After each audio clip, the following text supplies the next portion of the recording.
If you have a 401k, would you say that you're actively investing in the market or passively investing? It's something that I thought about over the years. With me contributing to my 401k and my employer matching those contributions, am I harnessing to the fullest potential this investment? Is the person who's making these investments for me looking out for my best interest? Now, of course, they are incentivized to, make the number go up. They're incentivized to take care of me. But when I compare the two, in terms of pawning my investments off to somebody else versus me holding my investments and being strategic about where I'm deploying my capital, um, 9 times out of 10, I'm going to be more diligent about where my funds are going and about the outcome of that. With an investor, somebody that you are pawning your decision off to, which happens all the time when you're contributing to a 401k, they aren't going to do as right by you as you would. And for this reason, this is why I chose to dive headfirst within markets. My discussion here, I want to identify the market participants and then kind of explain what it means to be a participant, what it means to be a retail trader, what it means to analyze markets, and what it means to look at charts. For me, my credibility comes from actively participating in the markets since 2020. From 2020 all the way up until now, I dove headfirst into crypto. Then I got into treasury bonds, and then I got into general equities. My main sector is, fintech, finance technology, and I love to trade the S&P 500. I love to trade crypto. And today I would like to show you my crypto trading setup. Before we do that, I do want to, I outline what investor.gov is saying market participants are. If you look over here at my top screen, you can see we have broker dealers, we have clearing agencies, we have credit rating agencies, we have investment advisors, security exchanges. Beyond this list, we have the family offices.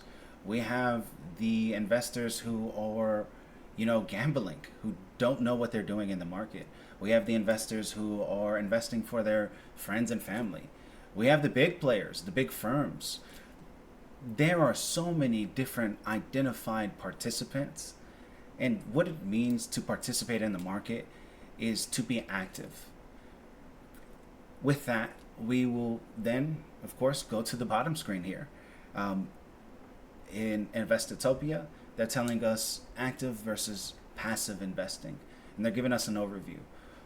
Let's kind of take a look and see, the main difference of active versus passive. We read here, an active investor is someone who buys stocks or other investments regularly. The thing I want to highlight is regularly, being a regular participant.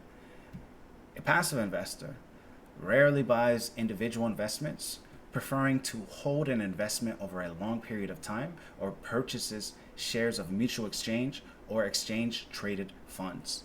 So these are the ETFs, like NASDAQ, like the S&P. It's a basket of securities, a basket of companies.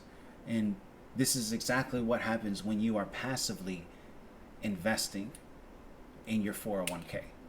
You're buying this basket of securities, and you're hoping in the long term that your advisor, the person who is making these investments, the company that's making these investments, are going to do right by you. And, for me personally, that doesn't really sit right. I want to take charge and take hold of my future. And with that, I find myself in markets. I find myself deeply entrenched in markets.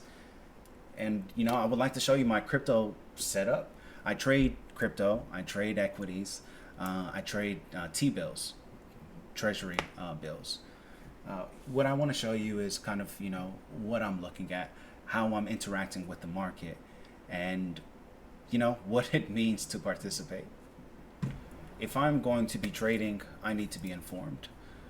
I don't want to get too deep into the weeds, but there's fundamental analysis and technical analysis. And what I like to do is I like to lead with fundamentals, and I like to lean on my technicals. Here shortly, I'll show you my technicals, but for fundamental analysis, I'm going to be monitoring, the world marketplace. Right now, that place is X, what used to be known as Twitter. I will go on Twitter, X, and I, will pull up my accounts that I follow.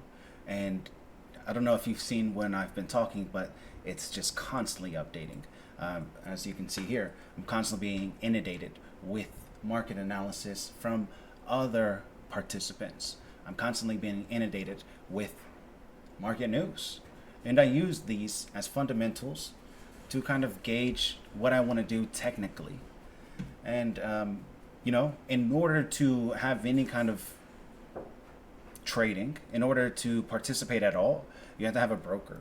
And just really quick, I want to show you and share my brokerage for digital assets. They will be Femex. And on the bottom screen here, you can see kind of what that is.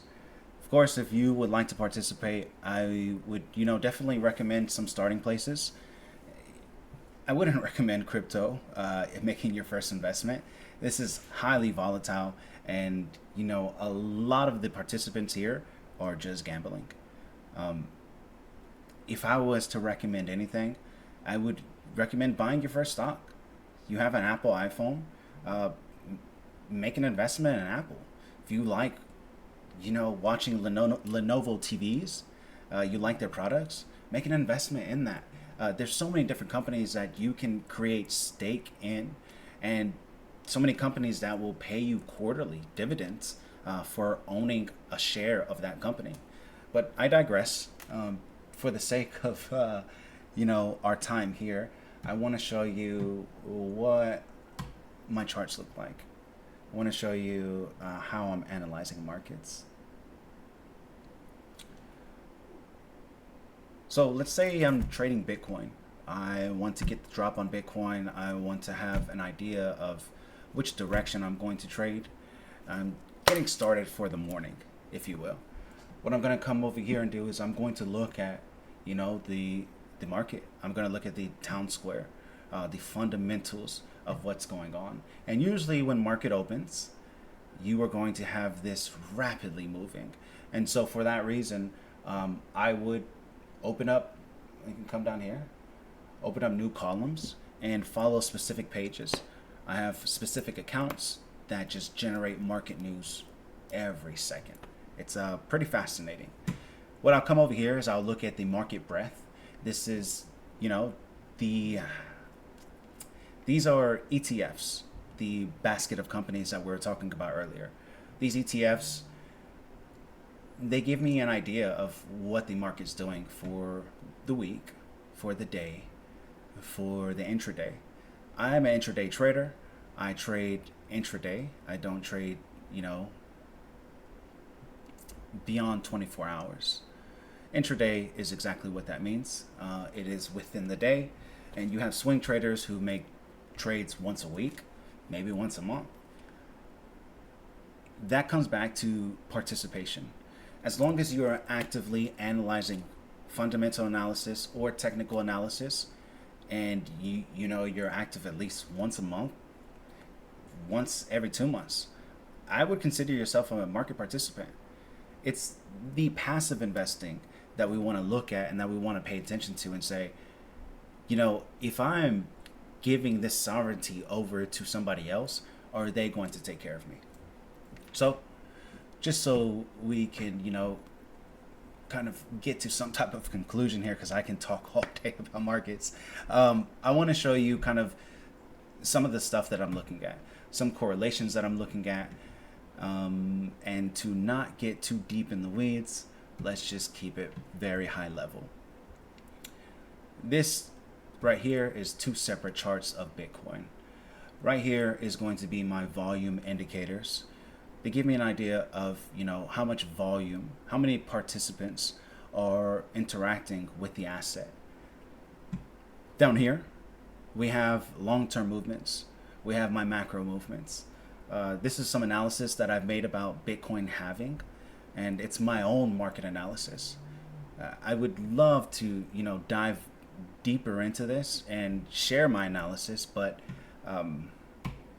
let's go ahead and look at Bitcoin as we've stated from the beginning. What I like to think about trading and what I like to think about participation is everybody has a different style. Just like fighting, just like cooking, there's different styles to, to get the job done. There's different routes to the same destination. And what I like to call myself is an auction market theory trader. I look at the market as an auction, and volume plays a big role into how I'm navigating. And as you can see, here, this is my bread and butter. It's called time price opportunity. And with this, I'm monitoring value. I'm monitoring participation. And from there, I'll use my fundamentals and I'll use my technical analysis, which goes way beyond auction market theory and way beyond TPO, time price opportunity. We have VWAPs, we have RSI, we have moving averages, we have Bollinger Bands. We have so many different indicators that can help me come to a decision. If you know how to read the market, if you know how to participate, that does not guarantee that you are going to make money. This market is probability. There are so many different factors that go into price movement. So many different. And, one of the biggest ones would have to be fundamentals. Technicals, a lot of the times you will hear it referred to as men's astrology. I think that's very cute. For me, because of how much time and strategy that I put into my analysis, I look at it way beyond that. In conclusion, participating in the market isn't about making predictions. You analyze, you observe, and you make a decision based on probability and based off of your analysis. Once you learn how to read the market, it no longer becomes magic or this guessing game. It becomes a thing that you participate in. And that concludes what it means to be a market participant. Thank you very much for your time, and I look forward to any constructive criticism and questions. Have a great day.